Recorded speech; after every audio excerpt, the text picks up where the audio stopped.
আসসালামু আলাইকুম এভরিওয়ান, আমি ট্রেড উইথ তানভীরের পক্ষ থেকে আমি তানভীর আপনাদের সবাইকে আমার নতুন ভিডিওতে স্বাগত জানাচ্ছি। আজকে আমি আপনাদেরকে 22শে মে মার্কেট কেমন গিয়েছে সেই সম্পর্কে আলোচনা করব এবং কিছু গুরুত্বপূর্ণ বিষয় নিয়ে আলোচনা করব। আশা করি আজকের ভিডিওটি আপনাদের সামান্য হলেও উপকারে আসবে। যদি উপকারে আসে তাহলে অবশ্যই আমার চ্যানেলটি সাবস্ক্রাইব করে দিবেন অথবা আমার ভিডিওগুলো শেয়ার করে দিবেন।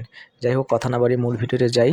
আজকে দিনের শুরু থেকেই মার্কেট পজিটিভনেস ছিল, মার্কেটে একটা পজিটিভ ধারাবাহিকতা ছিল, কিন্তু পরবর্তীতে একটার পর থেকে আস্তে আস্তে মার্কেটে নেগেটিভ ভাব চলে আসে আর একটার পর থেকে আস্তে আস্তে পতনের ধারা শুরু হতে থাকে। যাই হোক, আজকে একটা বৈঠক হচ্ছিল, এটা পজিটিভ একটা নিউজ ছিল। তারপরও যে মার্কেটে এইভাবে পতন হয়েছে এটা গ্রহণ করা যাচ্ছে না। যাই হোক, আজকে মার্কেটের মূল 3টি সূচকেরই পতন হয়েছে। মার্কেটের মূল সূচক 16.20 পয়েন্ট মাইনাস হয়েছে, সরিয়া সূচক 3.35 পয়েন্ট মাইনাস হয়েছে এবং 30 সূচক 4.56 পয়েন্ট মাইনাস হয়েছে। এদিনকে লেনদেনও তেমন একটা হয় নাই, মানে খুব বেশি যে হয়েছে তা না, মাত্র 253,55,00,000 টাকা শেয়ার লেনদেন হয়েছে, যার মধ্যে দাম বেড়েছিল 113টি, দাম কমেছিল 197টি এবং দাম অপরিবর্তিত ছিল 77টি কোম্পানি। এই দিনকে মোটামুটি কোনো সেক্টরই গেইনারের দিক থেকে কোনো সেক্টরই ভালো করতে পারে নাই। ভলিউমের দিক থেকে আবার ফার্মাসিউটিক্যাল সেক্টর এবং ফুড সেক্টর, এই দুটি সেক্টর মোটামুটি ভালো করেছে। আজকে অনেকগুলো কোম্পানি হল্টেড হয়েছিল। যাই হোক, এই গেল ফান্ডামেন্টাল অ্যানালাইসিস। এখন চলুন আমরা মার্কেটের টেকনিক্যাল চার্টের দিকে চলে যাই। এখানে এটা হচ্ছে মার্কেটের টেকনিক্যাল চার্ট। এখানে যে 5টি জোন আঁকা হয়েছিল, গত 7ই মে একটা বিশাল পতনের মাধ্যমে একটা বিশাল রেড ক্যান্ডেলের মাধ্যমে এই যে লাস্টের যে পঞ্চম জোনটা রয়েছে সেই পঞ্চম জোনে ঢুকে পড়ে। এর পরবর্তীতে পঞ্চম জোনের লাস্ট যে সীমানা রয়েছে নিচের দিকে 4,779 পয়েন্ট 79-80 পয়েন্টের দিকে, সেই সীমানা পর্যন্ত নামে এবং এর আশেপাশে এখনও পর্যন্ত অবস্থান করছে। এটা একটা মজার বিষয় যে এই যে বটম পয়েন্ট রয়েছে পঞ্চম জোনের, এই বটম পয়েন্টেই কিন্তু এখনও 1, 2, 3, 4, 5, 6, 7 লাস্ট যে 7টা কর্মদিবস, এই 7টা কর্মদিবসের 7টা কর্মদিবসই এই পঞ্চম জোনের লাস্ট বটমের দিকেই অবস্থান করছে। সো বোঝাই যাচ্ছে এটা মার্কেট এখন স্ট্রংলি একটা সাপোর্ট হিসেবে গ্রহণ করেছে, এটা বলাই যায়। তো এটা যেহেতু একটা স্ট্রং সাপোর্ট হিসেবে গ্রহণ করেছে, সো এখানে এখন যেহেতু অবস্থান করছে এবং টানা 7 কর্মদিবস ধরেই যে অবস্থান করছে, এটা একটা পজিটিভ নিউজ যে এখান থেকে হয় উপরের দিকে ঘুরে যাবে অথবা এখান থেকে পতন হয়ে যাবে।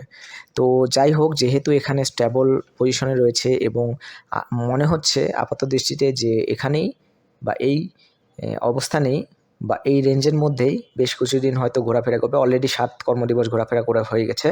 তো হয়তো আরও 2-1 দিন বা সামনের সপ্তাহে কয়েকদিন হয়তো ঘোরাফেরা করতেও পারে অথবা এখান থেকেই হয়তো ঘুরে যাওয়ার চান্স রয়েছে এবং বাজারে যেহেতু কিছু ভালো ভালো পজিটিভ নিউজ রয়েছে, সো এখান থেকেই ঘুরে যাওয়ার সম্ভাবনা রয়েছে। আপনারা বিশ্বাস করুন আর নাই বা করুন, এটাই বাস্তবতা। যাই হোক, এটা নিয়ে আর কথা বেশি বাড়ায় লাভ নাই। তো যাই হোক না কেন, ঈদের পর 1 মাসের মধ্য থেকে আস্তে আস্তে মার্কেট অনেক বেশি পরিমাণে আপ হবে, অনেক ভালো পরিমাণে যারা লুজ করেছেন, যা 40-50% লসে আছেন, তাদের অবশ্যই ভালো কিছু একটা হতে চলেছে এই আগামী 2 মাসের মধ্যে। যাই হোক, আমি এখন এটা নিয়ে আর কথা বললাম না, আমি এখন কিছু গুরুত্বপূর্ণ বিষয় নিয়ে আলোচনা করব। আমি প্রথমেই যে নিউজটি নিয়ে আলোচনা করব সেটি হচ্ছে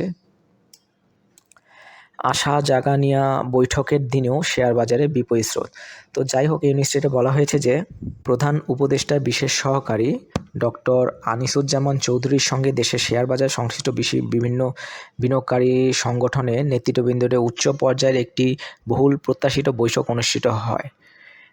বাজারের স্থিতিশীলতা, যেখানে বিনিয়োগকারীদের আস্থা পুনরুদ্ধার এবং বাজারের ব্যবস্থাপনা কাঙ্ক্ষিত সংস্কার ও কার্যকর পদক্ষেপের জন্য এই বৈঠকটি অনেক গুরুত্বপূর্ণ বহন করে। যাই হোক, এই বৈঠক চলছে, তার মধ্যেও শেয়ার বাজার প্রথম দিকে অনেক ভালো পরিমাণে পজিটিভ হয়েছিল, কিন্তু লাস্টে একটার পর থেকে বাজারে নেগেটিভ ভাব চলে আসে এবং পতন হতে থাকে। এখন দেখা যাক কী হয়।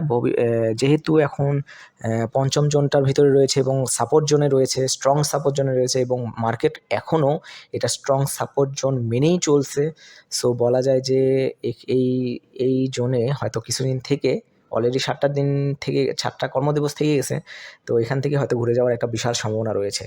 যাই হোক, এই নিউজটি এখানে এই নিউজটিতে এই কথাগুলোই বলা হয়েছে। যাই হোক, আমি এখন পরবর্তীতে যে নিউজটি নিয়ে আলোচনা করব সেটি হচ্ছে 22শে মে লেনদেনের শীর্ষ 10 শেয়ার। আজকে 22শে মে সপ্তাহের শেষ কর্মদিবস। লেনদেনের শীর্ষ থাকা 10 শেয়ারগুলোর মধ্যে রয়েছে বিচ হ্যাচারি, ওরিয়ন ইনফিউশন, তারপরে রয়েছে square Pharma, Bangladesh shipping corporation, S Alam cold, Sonargaon textile, Shinepukur ceramics, আলিফ ইন্ডাস্ট্রিজ, ব্র্যাক ব্যাংক এবং ফুয়াং ফুডস। আপনারা চাইলে এই শেয়ারগুলোর দিকে নজর রাখতে পারেন। আমি এখন লাস্ট যে নিউজটা নিয়ে আলোচনা করবো সেটি হচ্ছে ব্লক মার্কেটে 22শে মে ব্লক মার্কেটে বড় লেনদেন।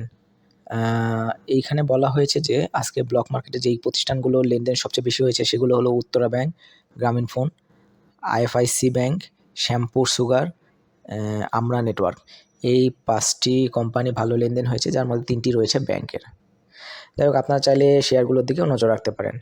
তো আজকের মূল কথা হচ্ছে আজকে একটা বৈঠক হচ্ছে সেই পর্যায়ে সেই নিউজটার পরিপ্রেক্ষিতে আজকে মার্কেট শুরুতে অনেক ভালো পরিমাণে আপ হয়, কিন্তু হঠাৎ করেই 1টার পর থেকে মার্কেট ডাউন হওয়া শুরু করে এবং দিন শেষে নেগেটিভ দিয়ে মার্কেট শেষ করে। এখন দেখা যাক মার্কেটের কী অবস্থান থাকে, ধরে রাখতে পারে। তো মার্কেটে একটা কথা বলা বাহুল্য যে মার্কেট যেই রেঞ্জে চলছে বা যেটাকে বেস ধরে চলছে, মার্কেটে বর্তমানে যে পঞ্চম জোনটা এটাকে স্ট্রং সাপোর্ট জোন হিসেবে মেনেই চলছে। যাই হোক, এটা একটা পজিটিভ নিউজ। তো এইখান থেকে যদি উপরে উঠে যায় তাহলে হয়তো মার্কেট ঘুরে দাঁড়াবে। আর যদি এখান থেকে নিচে নামে, তো আমি আগেই বলেছি নিচে নামলে কতটুকু যেতে পারে, তো আমার আগের ভিডিওগুলো দেখে আসতে পারেন। তো যাই হোক, আমি আর কথা বাড়ালাম না। তো আজকে এ পর্যন্তই। সবাইকে ধন্যবাদ জানাচ্ছি। আমার নতুন ভিডিও দেখার জন্য আমন্ত্রণ জানাচ্ছি।